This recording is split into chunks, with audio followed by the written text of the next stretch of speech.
बहुत ही आदर और सम्मान के योग इस परिवर्तन यात्रा में मेरे साथ चल रहे पार्टी के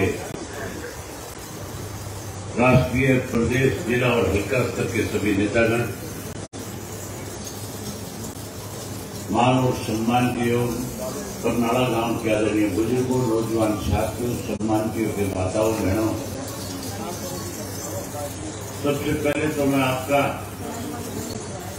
इस बात के लिए आभार व्यक्त करता हूं कि परिवर्तन यात्रा जब आपके गांव में पहुंची,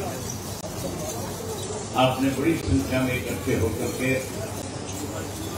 यात्रा का स्वागत किया, अभिनंदन किया और इस यात्रा में जो साथी हमारे साथ चल रहे उन सबका आपने बहुत हौसला बढ़ाया। इसके लिए आपका बहुत बहुत आभार व्यक्त करता हूं। मेरे से पहले राठी साहब बोल रहे थे, सारी बातें इन्होंने आपके सामने रखी। आज प्रदेश में किस किस्म के हालात हैं, भारतीय जनता पार्टी का राज बनने के बाद कौन कौन सी दिक्कत और कठिनाई हमारे सामने आई,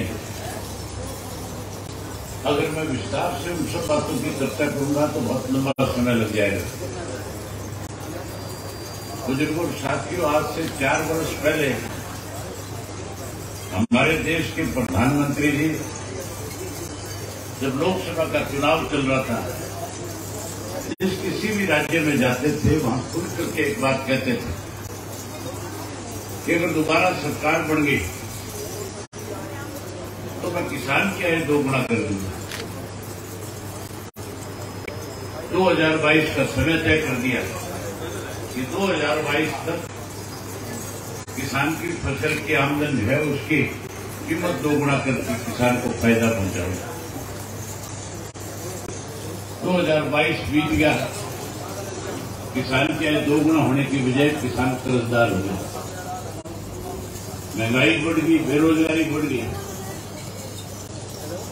भ्रष्टाचार बढ़ गया, कानून व्यवस्था खत्म हो गई। जहां तक भ्रष्टाचार का मामला है कि आपका गाजीपुर शहर जो है, इसमें रोज नए नए मामले भ्रष्टाचार के उजागर होते हैं। मुझे याद है 2017 के अंदर चौधरी लखन सिंह राठी ने एक मामला उठाया था और मैं उस वक्त में एलओपी होता था, विपक्ष का नेता था। इन्होंने मुझे चंडीगढ़ विधानसभा के अंदर वो सारे पेपर मुहैया कराए थे जो बहुत बड़ा इश्यू था, 100 करोड़ से ज्यादा की जायदाद पे कब्जा हुआ। जब इन्होंने मुझे दस्तावेज दिए, कागज दिए, तो विधानसभा का सत्र चल रहा था, मैंने विधानसभा में उसका जिक्र किया। मुख्यमंत्री से कहा कि मुख्यमंत्री जी, सरकारी जमीन के ऊपर अवैध कब्जा हो रहा है और 100 करोड़ से ज्यादा की प्रॉपर्टी है। तुम्हारी पार्टी के सत्ता में बैठे लोग उस पर कब्जा करके उस जमीन को खुर्द करना चाहते हैं। यहां से आपके एमएलए था कौशिक, जब मैंने ये मामला उठाया तो उसको बहुत तकलीफ हुई, खड़ा हुआ करे वो तो अशोक गुप्ता की जमीन। मैंने कहा चोर की दाढ़ी नितिन का है, अगर वो जमीन अशोक गुप्ता की होती तो तेरे को क्या तकलीफ थी, तुम क्यों खड़ा हुआ? इसका मतलब तो उसमें शामिल है। मैंने मुख्यमंत्री को कहा इसकी जांच कराओ। मुख्यमंत्री ने जांच कराने की बजाय उस मामले को दबाने का काम किया। आखिर कोर्ट से फैसला है वो 100 करोड़ की जमीन अब खाली होगी कि नहीं होगी? खाली होगी। वो जमीन भी खाली होगी, लेकिन अब एक नया घोटाला सामने आ गया।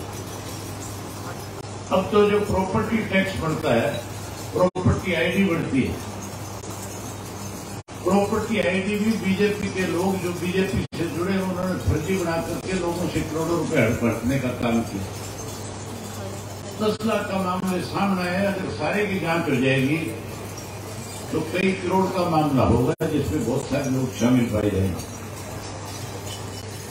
बड़ी हैरानी की बात है, यहां रोज नए नए घोटाले होते हैं, रोज सरकारी जमीनों पर कब्जे होते हैं, रोज लोगों के साथ ठगी मारी जा रही है। लेकिन आपका एक ऐसा विधायक चुनकर के भेज रखा है आपने, जो विधानसभा में कोई जिक्र करने के बजाय सारे दिन मुच्छों को ताव देता है, बैठा रहे, कोई काम नहीं करता। अगर आपका एमएलए सही होता तो फिर मान के चलो ऐसे लोग आज ना तो कब्जे करते ना इस तरह से ठगी मार सकते थे। केवल उसी वजह से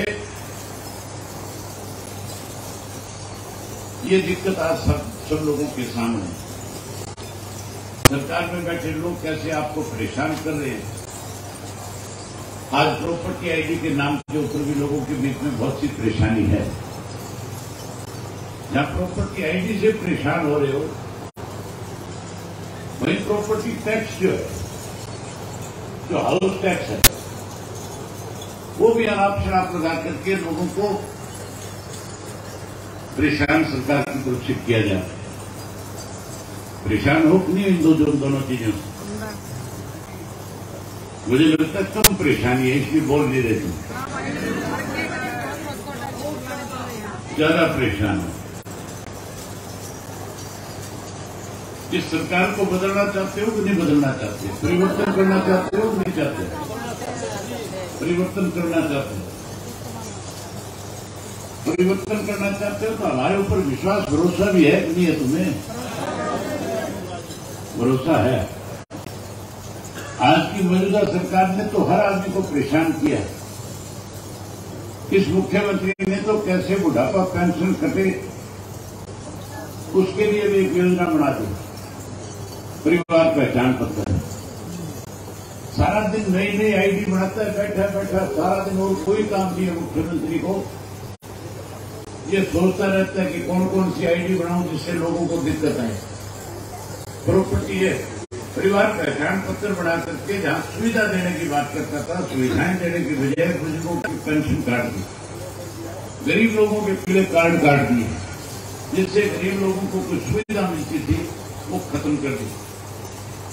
और नया काम कर दिया कि जिस किसी के पास आधार कार्ड बना हुआ उसको कहे पैन कार्ड भी बनवा, और पैन कार्ड को आधार कार्ड के साथ जोड़। उसको जुड़वाने जाते हो तो 11,000 रुपये अलग से लगते हैं कि नहीं लगते? प्रॉपर्टी आईडी जो है सरकार ने बनाई थी, किसी प्राइवेट आदमी ने तो नहीं बनाई ना, हमने खुद जाकर के बनवाई। सरकार ने प्रॉपर्टी आईडी बना दी और सबकी प्रॉपर्टी आईडी जो है उसमें गड़बड़ कर दी। अब कहते हैं कि प्रॉपर्टी आईडी को ठीक करवाओगे तो पैसे लगेंगे। पैसे भी थोड़े नहीं लगते, 5,000 से लेकर के लाख रुपए तक ले लेते हैं। जैसा जिसका मत है वैसा ही तिलक निकाल लेते हैं, तभी तक तो तिरंगा ही कहते हैं।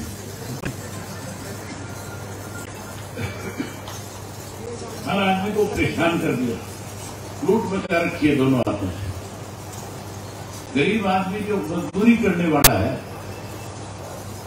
उसके सामने भी आज बहुत सारी दिक्कतें हैं। चौधरी ओम प्रकाश चौटाला ने परिवर्तन यात्रा जब शुरू करी थी तो ये कहा था कि लोगों से पूछना हमारे पे भरोसा करो। भरोसा आप इसलिए करते हो कि चौधरी देवीलाल की बनाई हुई पार्टी है, और चौधरी देवीलाल ने जो कोई वायदे आप लोगों के साथ कभी किए उनको पूरा कर दिया। चौटाला साहब ने भी जब 2000 से 2005 में चौटाला साहब मुख्यमंत्री थे, उन्होंने अनेक ऐसे काम किए थे जिससे आम लोगों को लाभ मिला। अभी नफे सिंह राठी जी बता रहे थे कि आपके अब पीने के पानी की बहुत बड़ा संकट था, खास करके जो ये 10 वार्ड है 1 नंबर से 10 नंबर तक के, जो आपके हाटक पार कहा जाता है, यहां पीने का पानी नहीं था। अगर चौटाला साहब की सरकार में होती तो आज का वो संकट तुम्हारे सामने खड़ा रहता। केवल ये चीज नहीं करी उन्होंने गांव के अंदर स्कूल अपग्रेड करके दिए, गांव के अंदर सीएचसी डिस्पेंसरी बना करके लोगों को स्वास्थ्य सुविधा प्रदान करने का काम किया। खेल के स्टेडियम बनाए, उसके अलावा सड़कें बनाई, गांव की जो भी छोटी मोटी जरूरत थी, जो पंचायत प्रस्ताव उनके सामने रखती थी, उस प्रस्ताव को मान करके उस मांग को पूरा कर देते थे। उस वक्त में जो बजट था वो केवल 21,000 करोड़ रुपए का था। 21,000 करोड़ के बजट के अंदर हरियाणा प्रदेश के हर वर्ग को ज्यादा से ज्यादा सुविधा प्रदान करवाई। हैरानी की बात है, आज 1,85,000 करोड़ का बजट है, 4 लाख करोड़ का कर्जा है। हमने मुख्यमंत्री से पूछा ये कर्जा किस बात का है, कोई जवाब नहीं देता। आज के अखबार में मुख्यमंत्री की स्टेटमेंट थी कि हमारा वित्तीय मैनेजमेंट बहुत अच्छा है। अगर वित्तीय मैनेजमेंट अच्छा है मुख्यमंत्री का तो फिर कर्जा नहीं होना चाहिए। 1,85,000 करोड़ का जो बजट है, अगर वो सारा पैसा खर्च कर दिया जाए हरियाणा प्रदेश में, तो फिर प्रदेश जो है दुनिया के अच्छे देशों में से एक अच्छा प्रदेश बन जाएगा। बढ़ जाएगा कि नहीं बढ़ जाएगा? लेकिन पैसा खर्च करने की बजाय कागजों में दिखा करके खाने का काम करते हैं। मेरे सामने कल ही एक मामला उठाया पंचायती राज का। कल ही मुझे बताया गया, नए गांव का सरपंच जो प्रमोद अलग था, जब मैं उसके गांव में आया तो उस लड़के से मिला तो उसने मुझे बताया कि हमारे पड़ोस के गांव के अंदर लाइब्रेरी बन रही है, ई लाइब्रेरी बनाते हैं आजकल, जिससे कंप्यूटर से बच्चों को पढ़ाया जाता है। वो कहता है कि ई लाइब्रेरी के लिए 17 लाख रुपया सरकार ने मंजूर कर दिया। कहते 17 लाख रुपया मंजूर कर दिया। ना तो गांव के सरपंच को पता, ना गांव के किसी पंच को पता, ना स्कूल के प्रिंसिपल को पता, हेडमास्टर को पता कि कोई ई लाइब्रेरी भी हमारे यहां पे बन रही है। एक ठेकेदार आया, आकर के उसने जाकर के स्कूल का एक कमरा खाली पड़ा था, उसमें जाकर 2 कंप्यूटर रख दिए। प्रिंसिपल ने सरपंच के पास इतना भेजी, सरपंच स्कूल में गया और सरपंच ने जाकर के उस ठेकेदार से पूछा कि ठेकेदार साहब क्या करने आए? बोला मैं तो ई लाइब्रेरी बनाने के लिए आया। उसने पूछा कितने पैसे दिए सरकार ने आपको? हैरानी होगी सुनकर के 2 कंप्यूटर के 17 लाख रुपए दे दिए। कितना बड़ा भ्रष्टाचार है आज। और वो ठेकेदार कहीं और का नहीं, जो पंचायत मंत्री है बबली, जो उसका रिश्तेदार है, उसी टोहाने का रहने वाला है। कहां टोहाना, कहां भादरगढ़। भादरगढ़ में ठेकेदार नहीं है क्या? कोई कमी है ठेकेदारों की? लेकिन क्योंकि भादरगढ़ वाला ठेकेदार उसको कमीशन के रूप में मोटी रकम दी जाए। ये तो लूट मचा रखी है, कैसे लूटा जाए, कैसे लोगों का माल जो अपनी जेब में डाला जाए। इसलिए तो काला साहब ने परिवर्तन यात्रा शुरू करी है। आप नए सिरे से इंडियन नेशनल लोकल पार्टी को फिर से सत्ता ले जाओ। सब तुम्हारे तो सामने एक ऐसा व्यक्ति है जो हर वक्त आपके लिए चिंता करता है, चाहे वो विधायक रहे, चाहे वो चेयरमैन रहे। हर आज वो विधायक नहीं है, फिर भी आपकी लड़ाई लड़ रही है। तो 90 दिन खाली लड़ाई लड़ता है कि नहीं लड़ता? लड़ाई लड़ते हैं। तो फिर आपको तो कहीं और विचार करने की जरूरत ही नहीं है। ये जो मुच्छों के फट देते हैं, इनकी मुझ तो पाड़ के हाथ में दे दोगे, दे दोगे कि नहीं दे दोगे? इनका इलाज तो जरूरी है। जब सरकार बना लोगे तो ये 100 रुपये वाली पेंशन जो है आपको 7500 रुपया करके देने का काम करेगा। आज पढ़े लिखे नौजवान के पास कोई रोजगार नहीं, आज बेरोजगार घूम रहा है। हरियाणा प्रदेश के अंदर बेरोजगारी खत्म करने की बजाय नशे को बढ़ावा देने का काम किया इस सरकार ने। नशे का प्रकोप ज्यादा है कि नहीं है? बहुत ज्यादा है। हमारी साइड में बहुत ज्यादा था, आज भी कोई कमी नहीं है। मैं ये मान के चलता था कि आप दिल्ली के नजदीक लगते हैं, आपके यहां तो कम होगा, लेकिन हैरानी की बात है जब जिला भी रोहतक जिला भी उतने ही इफेक्टेड है जितना सस्ता है। पहले पंजाब में नशा होता था, पंजाब की बजाय हरियाणा में नशे की ज्यादा प्रवृत्ति है। मैंने मुख्यमंत्री के सामने सबूत पेश किए थे कि ये सबूत के साथ बता रहा हूं कि तेरी सत्ता में, तेरी सरकार में बैठे लोग नशे के कारोबार में शामिल है, इनको पकड़ो। मुख्यमंत्री ने उनके खिलाफ कार्रवाई करने की बजाय उनको बचाने का काम किया। हम ये जो नौजवान आज भटक रहे हैं, इनको राय रास्ते पे जाने का काम करेंगे। हर घर से पढ़े लिखे युवा छात्री को रोजगार और नौकरी देंगे, चाहे वो बेटा है, बेटी है, कोई भी है। जिसने अपनी पढ़ाई पूरी कर ली, हम उसको रोजगार और नौकरी देने का काम करेंगे। जो बेरोजगार रह जाएगा, 2000 से 2005 में 11,000 रुपये बेरोजगारी भत्ता मिलता था। अब की बार परिवर्तन करो, सरकार लाओ, बेरोजगारी भत्ता 21,000 रुपया करके देंगे।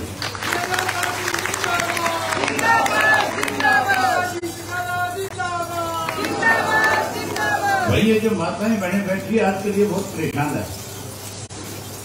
इनकी परेशानी का एक कारण है,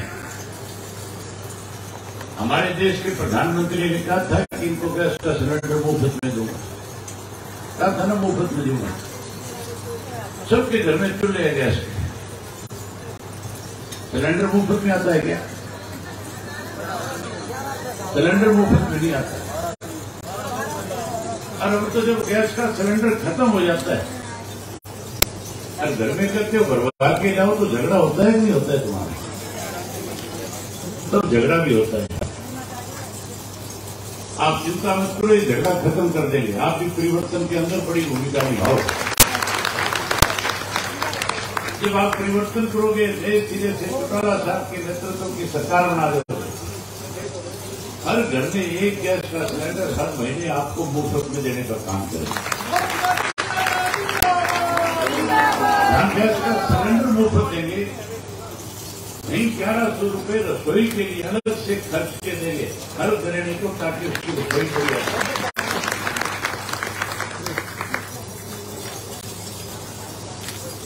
ये जो मैं परिवर्तन की बात कर रहा हूं, ये यात्रा जो हमने शुरू करी है,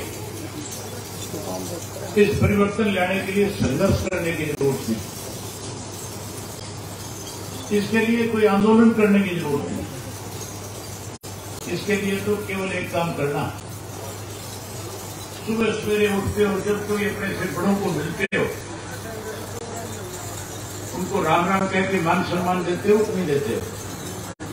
हर एक को मान सम्मान देते हैं, ये हमारे संस्कार हैं। जब राम राम करो तो साथ साथ ये कहना शुरू करो, परिवर्तन करो। क्या कहोगे? इसमें तो कुछ नहीं रहता, ना कोई पैसा खर्च होता, ना कोई झगड़ा होता, इतना कहना यह परिवर्तन करो। क्या कहोगे? परिवर्तन करो कहोगे। और जहां परिवर्तन कहोगे, वहीं कोई अपने आप को सरकार का ज्यादा करीबी समझने वाला मिल जाए आपको, उसको 3 बार को परिवर्तन करो, परिवर्तन करो, परिवर्तन करो। जब उसके कान में दिन में 20, 30, 50 बार ये बात जाएगी, तो घर जाकर के ये भी कहेगा चाय बनाओ, खाना बनाओ, वो भी कहेगा परिवर्तन।